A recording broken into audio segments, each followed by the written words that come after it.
টেস্টে 95% প্লাস এক্সামিনিকে অবশ্যই জিজ্ঞেস করে এমন একটি কোয়েশ্চেন হলো, do you work or are you a student? তো আপনি ধরেই নেন যে আপনাকে এই প্রশ্নটি করবে।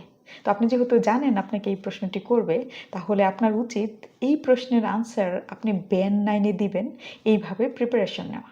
তার একটি উপায় হলো এই কোয়েশ্চেনের আনসার হ্যাভ বিন দিয়ে আগে থেকেই প্রিপেয়ার করে রাখা। তো আমি একটি ফর্মুলা মেনটেন করি, সেটি হলো আপনি যদি 7+ টার্গেট করেন তাহলে আপনার উচিত আপনাকে যতগুলো কোয়েশ্চেন করবে তার মধ্যে 20% কোয়েশ্চেনের আনসার আপনি ব্যান 9-এ দিবেন, 30% কোয়েশ্চেনের আনসার আপনি ব্যান 8-এ দিবেন, বাকি যে 50% থাকে সেই কোয়েশ্চেনগুলোর আনসার আপনি 6.5 এবং 7 এর কম্বিনেশনে দিবেন। যদি এই ফর্মুলাটি মেনটেন করতে পারেন তাহলে কিন্তু খুব সহজেই আপনি আইএলটিএস স্পিকিংয়ে 7+ স্কোর করতে পারবেন।